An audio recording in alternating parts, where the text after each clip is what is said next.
We need ethics reform in county government. We don't have corrupt individuals in the Delco County Courthouse. We have a corrupt system.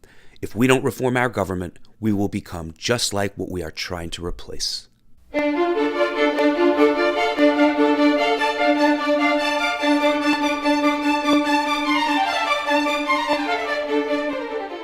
Welcome to Delaware County Political News. This is Larry DeMarco, your host. If you haven't subscribed yet, it's time. Click the red button and the bell beside it and enjoy. Councilman Brian Zidek issued a statement following his first year in office at a Delaware County meeting. After going over the recent budget, which lowered taxes 2.55%, he stated that the county could lower the budget 5% more, except there's a corrupt, pay-to-play culture in the Republican Party in county government. As reported by the Delco Times, he said, "We shouldn't just lower taxes without addressing the corruption that wastes millions of tax dollars every year. I've come to conclude a big part of the problem is that Delaware County citizens pay a corruption tax. Instance after instance of no-bid contracts are granted to the Republican Party insiders. I've been shocked to see how widespread the issue is." He continued, "The first time ever Democrats are elected into office, amazingly taxes are lowered. I look back and found that there hasn't been a tax increase in over 20 years in Delaware County, so I'm proud that my election has helped bring tax relief." Republican leadership disputed his claims. Councilman Culp said, "Fiscal responsibility doesn't occur overnight. We didn't get to $53 million in reserves only this year. The past 4 years we haven't raised taxes. Mr. Zidek just likes to put on a show." Former Delaware County Democratic Chairman David Landau echoed Brian Zidek's corruption claims in an interview with Delaware County Political News in 2017. He explained in detail, "You have a system in which particular individuals enrich themselves at taxpayers' expense. The lawyers for the county is called the County Solicitor's Office. We have a county solicitor. He makes $150,000 a year, but it's not a full-time job for him. He's allowed to have outside employment, and he gets other solicitorships from local towns. My counterpart, the Republican Party chairman, served on county council for 8 years. He got a salary, he's in the pension system, gets health care. When he came out of that system, the district attorney's office created a job for him at the same salary, about $50,000 a year, so he could continue building up his pension health care. It was a patronage job, he didn't have to do anything for it. Then he left that. Now he's a deputy county solicitor. He also is the managing partner of a very large Philadelphia area law firm's media office. So he has a full-time job, but we're paying him $56,000 a year. Why? And if you add all of that up, we pay these lawyers over $1 million a year. And if you look at the contributors to the party, it's all of those lawyers. And so this is what this system has wrought. It's basically taking money out of our pockets to feed the political machine. It's the most inefficient way to run a county government, and that's why we pay a higher percentage of taxes than any other of our surrounding counties. David Landau researched that the lawyers with government jobs are contributors to the Republican Party, the party in control of county government. A fake politician satirized how government officials allow campaign donors to harm the community's economy. A vibrant economy is important to the growth of our nation and my campaign coffers. Financial institutions donated over $1.6 billion to politicians last election cycle. And as your senator, I'm going to take that money and I'm going to give them unfair advantages over people like you. A vibrant economy, well, it's not for everyone. The corruption discussed by Councilman Zidek, David Landau, and Gil Fulbright doesn't just exist in the Delaware County GOP, but it also exists in state and federal level and in both or all political parties. Our problem isn't with corrupt people, it's a corrupt system. Government lobbyists make bribery and corruption not only legal, but the American way. Here's an explanation. How does this happen? Here's how it works. Let's say a big bank wants a law that would force taxpayers to bail them out again if they repeat the exact same reckless behavior that crashed the global economy in 2008. It's perfectly legal for our bank to hire a team of lobbyists whose entire job is to make sure that the government gives the bank what it wants. Then those lobbyists can track down members of Congress who regulate banks and help raise a ton of money for their re-election campaigns. It's perfectly legal for those lobbyists to offer those same politicians million-dollar jobs at their lobbying firm. Then, those lobbyists can literally write the language of this new bailout law themselves and hand it off to the politician they just buttered up with campaign money and lucrative job offers. And it's perfectly legal for those politicians to take the lobbyist-written language and sneak it through Congress at the last second. So now you've got a law that greatly benefits the banks, and the whole process can start over. This happens every day on every single issue with politicians of both parties.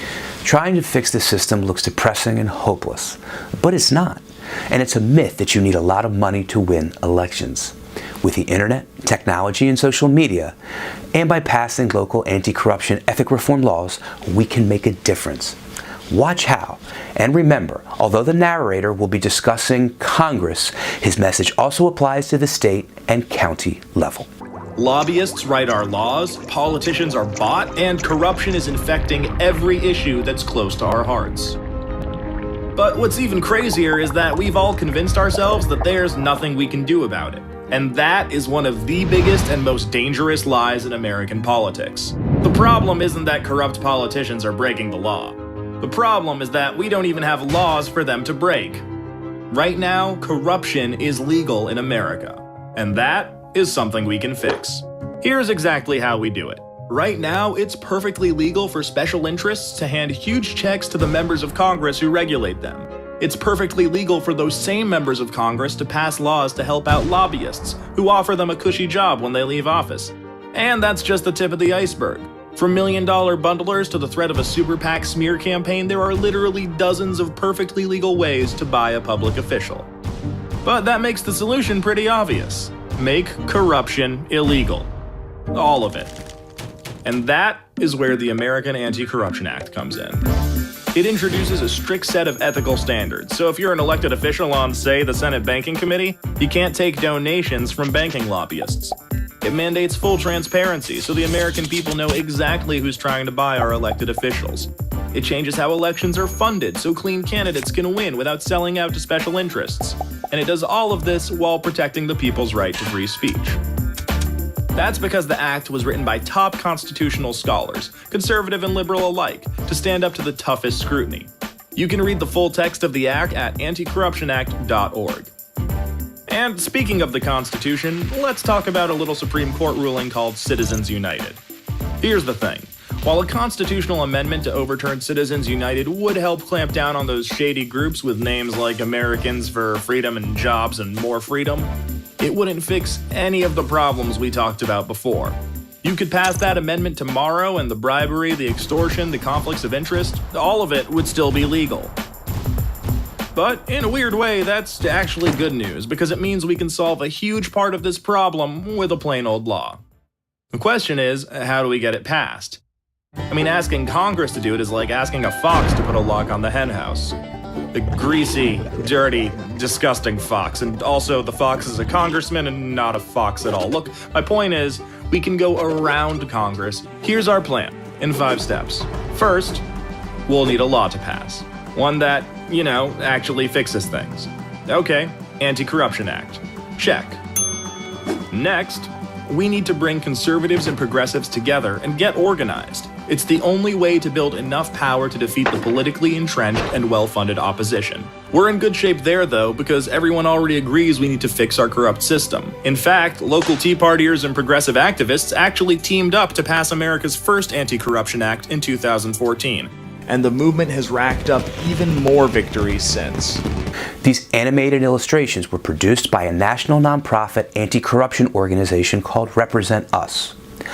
Locally in Delaware County, we have a head start in fighting corruption because the 2 most recently elected county council members, Brian Zidek and Kevin Madden, ran on a campaign platform of ethics reform, and they're waiting for help from new county council persons who share their ethical values.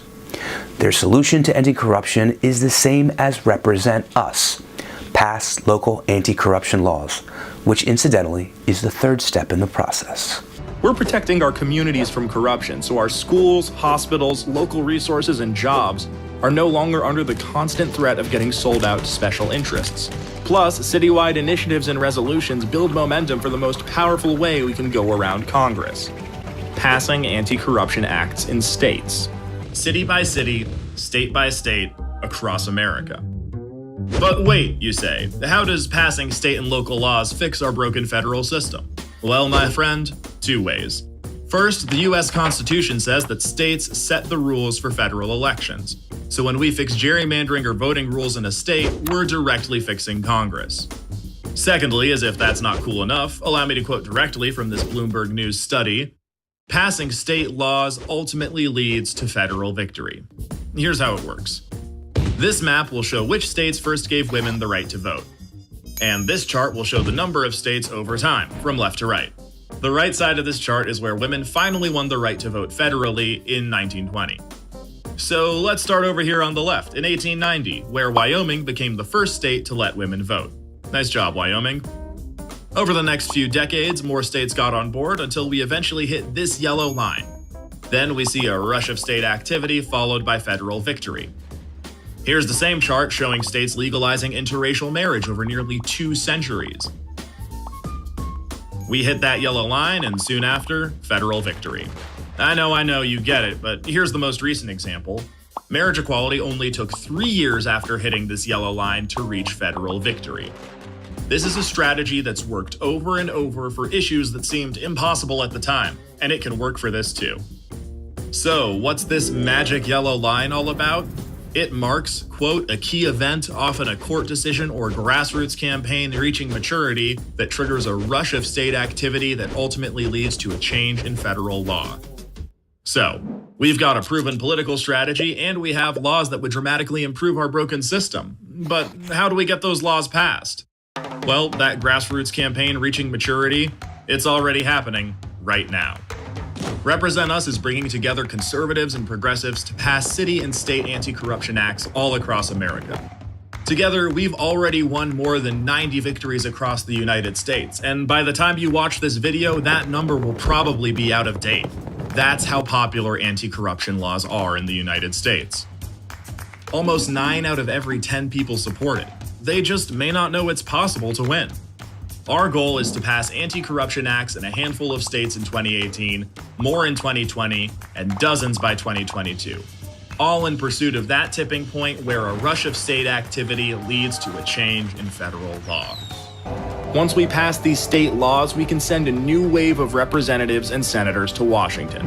State by state, we can fill Congress with leaders who got elected under the rules of our new anti-corruption acts, replacing entrenched politicians with new blood. See how this works? By taking the fight to the states, we can fix Congress from the outside. And when these new representatives get to Congress, free from dependence on special interests, they'll be free to vote for and pass the American Anti-Corruption Act at the federal level to fix this problem for good. So that's the plan, and 500,000 Represent Us members couldn't agree more. Please forgive me for starting my show about local politics and taking a tangent into changing the world. But I know you all love your country, and a wise man once said, all politics is local. And if we fight corruption here in Delaware County, it will create a ripple effect that will be felt across the country. In closing, the problem with government corruption isn't the Republicans here in Delaware County. The problem is that our elections require our candidates to raise hundreds of thousands of dollars, if not millions, to get into office. But just because we've always done it that way in the past doesn't mean it always needs to be that way. And it's time to change. In 2017, Delaware County's county candidates won on an anti-corruption ethics reform platform. We must encourage our current council to enact their anti-corruption ethics reform legislation and require future county candidates to support this cause. In addition, as a community, we can support candidates who won't be dependent upon wealthy donors because all candidates now have the power of social media, technology, and the internet to run campaigns at a fraction of the cost. If you like this video, subscribe to Delaware County Political News, share it with anyone who believes in good government, click the like button, and leave a comment below. Signing off. Tune in next time. Bye for now.